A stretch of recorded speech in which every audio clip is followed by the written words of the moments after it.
हाय नमस्कार प्रणाम। आप देख रहे हैं डिजिटल वाणी। मैं हूं आपके साथ डीजे दीपक जोशी। युवा लाएगा बदलाव। जी हां दोस्तों, उत्तराखंड का युवा ही अब उत्तराखंड में बदलाव लाएगा, क्योंकि उत्तराखंड को जरूरत ही अब युवाओं की है और युवा ही उत्तराखंड में बदलाव ला रहे हैं। क्योंकि दोस्तों आज हम आपको ऐसे एक युवा से मिलाने वाले हैं, शैलेंद्र सिंह दानू, जो कि वंदे मातरम ग्रुप चलाते हैं हल्द्वानी में और सैकड़ों ऐसे काम करते हैं जिससे जरूरतमंदों को मदद मिलती है। तो आपको सीधे ले चलते हैं उनके ऑफिस में, जहां पर उनका ऑफिस है। आप देख सकते हैं अनेक अखबारों की जो कटिंग है आपको दीवारों में दिखाई देंगी। इनके कार्यों को बताने के लिए हमारे पास शब्द नहीं है, क्योंकि यह गवाही है अखबारों की कटिंग इस चीज की कि यह क्या क्या करते हैं। जैसे कि यहाँ पर लिखा है, अग्नि पीड़ितों की मदद की, जरूरतमंद परिवार के लिए सहारा बना वंदे मातरम ग्रुप। ऐसे ही एक नहीं, दो नहीं, तीन नहीं, 10 नहीं, 50 नहीं, सैकड़ों ऐसे अखबारों की कटिंग। और कितनी बार तो अखबारों में नहीं भी छपता है, क्योंकि यह बिना कुछ छापे ही समाज सेवा का काम करते हैं। आज जानेंगे वंदे मातरम ग्रुप के बारे में, कैसे हुई शुरुआत, क्या कुछ है संकल्प और कैसे लाएगा युवा बदलाव। तो सीधे मिलते हैं शैलेंद्र सिंह दानू से।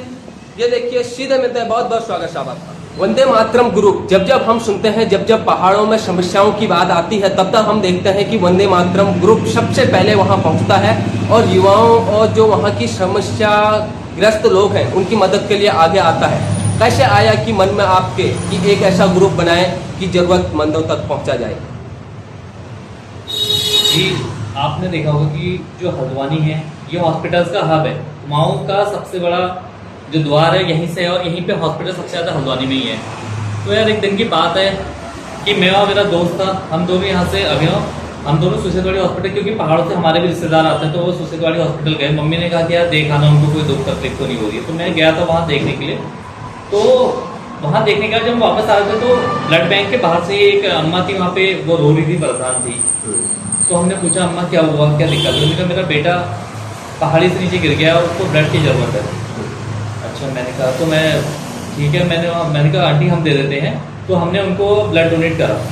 तो हमने ब्लड बैंक से भी बात करी। हमने कहा एक मानवता के नाते आप भी ब्लड डोनेट कर इनको दे सकते थे, क्योंकि इनको इमरजेंसी थी और आप भी दे सकते थे। उन्होंने भी ये कहा कि यार भैया उनकी प्रॉब्लम जेन्युइन थी। उन्होंने कहा कि यार भैया रोजाना ऐसे केसेस आते हैं हमारे पास, तो आप देख रहे उनके हॉस्पिटल में हर कोई पहाड़ से यहीं का आता है, दूर दराज से यहीं का आता है। हम किस किस के लिए मदद करें? चलो एक या दो व्यक्ति आए तो हम भी मदद कर दें, लेकिन इतनों के लिए भी हम भी ब्लड नहीं दे सकते हैं। और उनका भी कहना सही था। तो उस दिन से हमारे मन में विचार आया, तो हमने उनसे कहा कि ठीक है, आप हमारा फ़ोन नंबर लीजिए और कोई भी ऐसे जरूरतमंद व्यक्ति कोई भी आए तो आप वंदे मातरम मतलब उस तक तो हमने कोई ग्रुप नहीं बनाया, तो वो आप हमें बताइएगा और हम ब्लड डोनेट करने के लिए आएंगे। तो उस दिन से मतलब तो हमें मन में हमने दो यार दोस्तों से विचार, हमने आपस में बात करी ऐसे बैठ के कि यार ऐसे कितने लोग होंगे। ये तो सुसेतवाड़ी हॉस्पिटल है, कोई बेस में आता है, कोई प्राइवेट हॉस्पिटल है, उसके लिए मुखानी में ब्लड बैंक है, तिकोनिया में ब्लड बैंक है, तो इतने सारे ब्लड बैंक है। तो यार यहाँ पे हमारी टीम बनानी चाहिए। फिर हमने एक विचार करा कि इसका एक नाम होना चाहिए वंदे मातरम ग्रुप, क्योंकि देश सेवा का ही काम है, ये भी एक सीमा के अंदर है कि देश सेवा कर रहे हैं। तो उसी दिन हमने 15 अगस्त सन 2017 को एक ग्रुप बनाया जिसका नाम वंदे मातरम ग्रुप रखा। उसी दिन हमने पहला अपना जो ब्लड डोनेशन कैंप था सुसेतवाड़ी हॉस्पिटल में रखा, ताकि हमारे पास जो कार्ड भी अवेलेबल रहे। कभी हमारे पास डोनर नहीं है तो हम कार्ड देके उस व्यक्ति की मदद कर पाए। और तब से लगातार निरंतर रोज कोई ना कोई किसी ना किसी व्यक्ति के लिए हमारा एक वॉलंटियर ब्लड डोनेट कर रहा है। साल के 365 दिन होते हैं और 365 दिन के हमारा कोई ना कभी एक व्यक्ति, कभी दो, कभी तीन डेंगू आ जाता है तो ज़्यादा 5-6 व्यक्ति ज़्यादा हमारे डोनर्स होते हैं, वो ब्लड डोनेट किसी न किसी व्यक्ति के लिए कहीं ना कहीं कर ही रहे होते हैं। बिल्कुल। 2017 से 2024 आ गया, लगभग 7-8 साल ये हो गए। 7-8 सालों में आपने जो काम किए, यह पहाड़ के लोग तो विशेषकर जानते ही हैं, इसको बताने की जरूरत नहीं है। लेकिन मैं जानना चाहता हूं, इस समय आपके ग्रुप में कितने लोग शामिल हैं?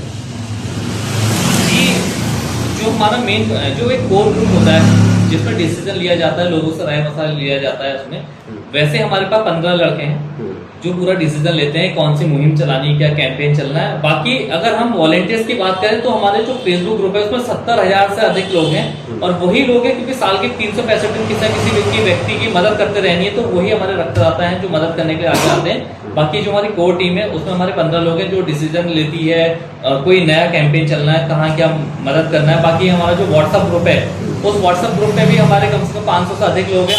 और वो लोग हैं हमारे, वैसे तो बहुत लोग हैं, लेकिन जो 500 से ऐसे लोग हैं कि हम ज्यादातर जो कोई कैंपेन चलाते हैं, मतलब उन लोगों की हमने मदद करी तो हम उसको ग्रुप में ऐड करते हैं उन लोगों को भी, तो जैसे आप देखेंगे हमारी कहीं आपदा आ गई या किसी के लिए कुछ मदद करनी है, कहीं फाइनेंस से मदद करनी है, कहीं सामान देना है, तो हम उस ग्रुप में अपना एक कैंपेन डालते हैं। हम बाहर किसी को पर्सनली फ़ोन करके नहीं बोलते कि यार भैया हमें मदद की जरूरत है या इतने पैसे दे दो। अपना एक कैंपेन चलाया, जिसकी जो श्रद्धा है अपने हिसाब से, किसी ने सामान देना तो सामान राशन जो देना है वो हिसाब से हम मदद करते हैं। बिल्कुल गजब है, गजब है। आपके कार्य की पूरे उत्तराखंड में इसलिए सराहना होती है क्योंकि किसी भी नेता से फंडिंग न लेके आम जनता से पैसा इकट्ठा करके लोगों की मदद करना ही सबसे बड़ा धर्म है।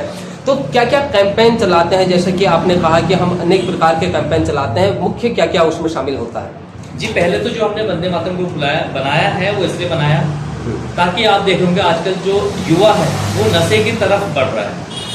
तो हमारा एक प्रयास था कि वो, अगर कहते हैं ना कि अगर कोई व्यक्ति अच्छे माहौल में रहेगा तो अच्छी चीज़ सीखेगा, तो इसीलिए वंदे मातरम ग्रुप बनाया। उसमें कई ऐसे युवा हैं, वॉलंटियर्स जो हमारे साथ जुड़ते हैं और वो भी लोगों की दिन रात कोई समय नहीं देखते हैं। और बिल्कुल कोविड जो एक ऐसी भयंकर महामारी आई, उसमें भी लोग बिल्कुल हमारे युवा आगे रहे, अपनी जान की परवाह किए बिना भी, जैसे डॉक्टर्स परवाह किए बिना या अधिक जो सरकारी कर्मचारी थे वो लगे हुए थे, तो हमारे टीम के मेंबर्स भी लगे हुए थे। कहीं राशन देना जाना है, किसी कोविड पेशेंट को हॉस्पिटल लेके जाना है, ऐसे अनेकों काम करने का अपनी जान की परवाह के बिना।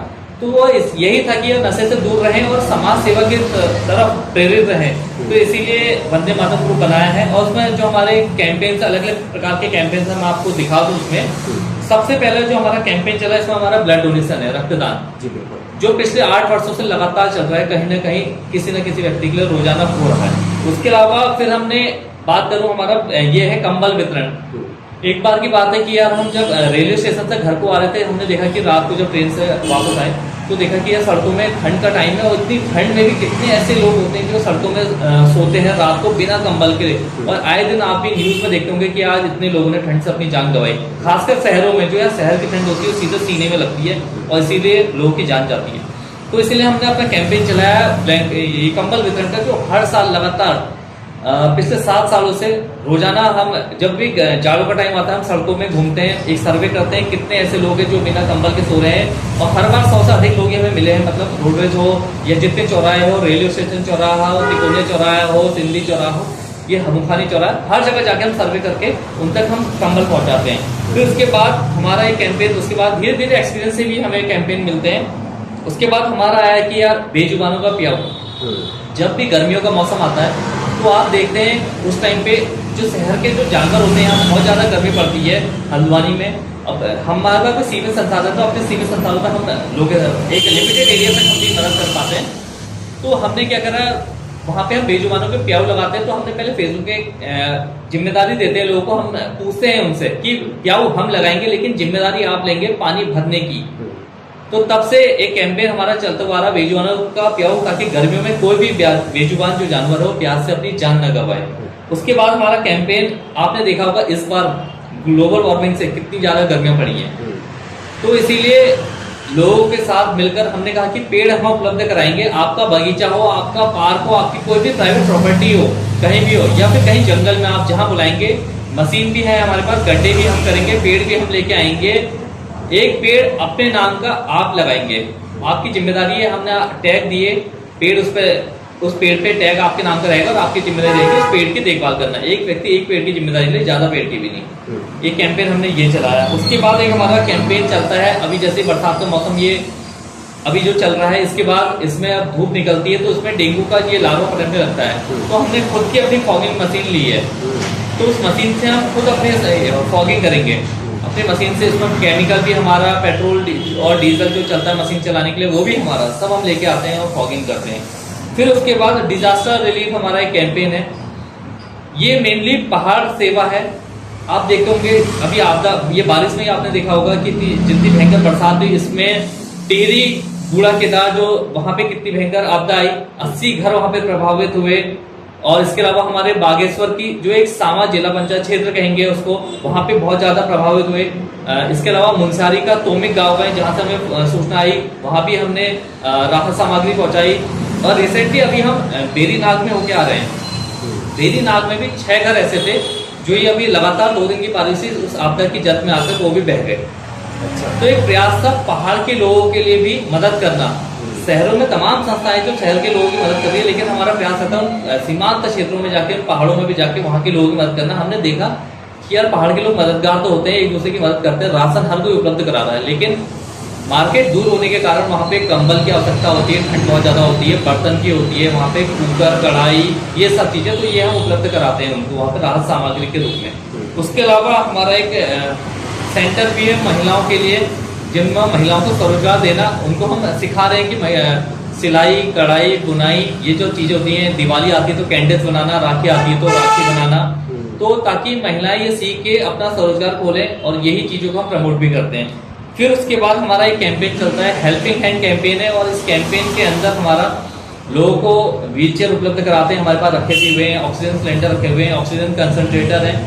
यार हमने देखा कि एक एक्सपीरियंस ये भी था हमारा कि पहाड़ से जब एक बार मुझे एक व्यक्ति का फोन आया कि यार उनके किसी रिश्तेदार को डॉक्टर ने कहा था कि इनको ठीक होने में अभी 1-2 महीने का समय लगेगा, इनको यहीं पे रखो, हल्द्वानी में ही रखो इनको, और समय समय पे हमें दिखाने के लिए आना, क्योंकि आप हॉस्पिटल का खर्चा बेयर नहीं कर पाओगे, तो आप इनको कहीं रूम लेके वहाँ पे रख लो।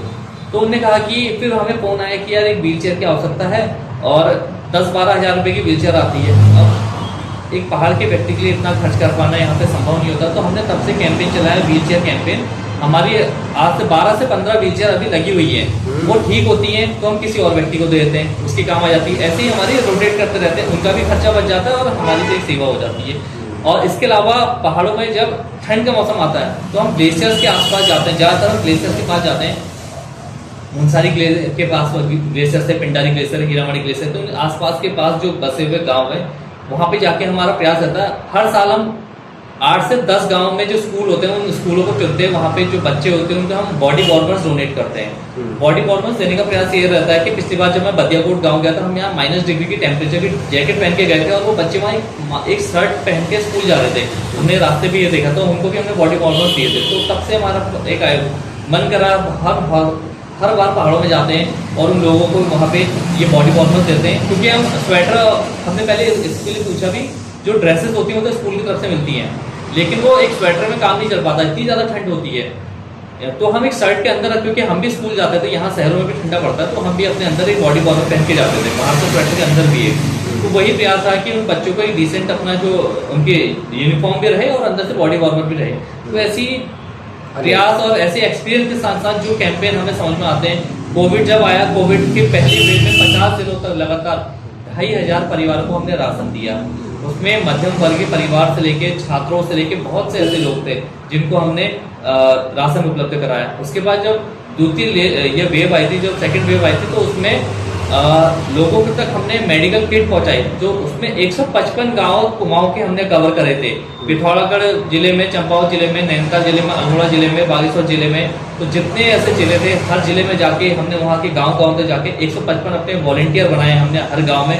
उनको हमने मेडिकल किट उपलब्ध कराए, जिसमें हमारी दवाइयाँ थी, इंफ्रारेड थर्मामीटर थे, उसमें ऑक्सीमीटर थे, ये सब चीज़ें हम अपने वॉलंटियर को देते थे। और उनसे हमने कहा था कि आपके गांव में कोई भी व्यक्ति बीमार पड़ता है तो आप पहले खुद चेकअप करो, दिखता है कि उसको बुखार आ रहा है, कुछ आ रहा है, उसको क्वारंटाइन करवाइए।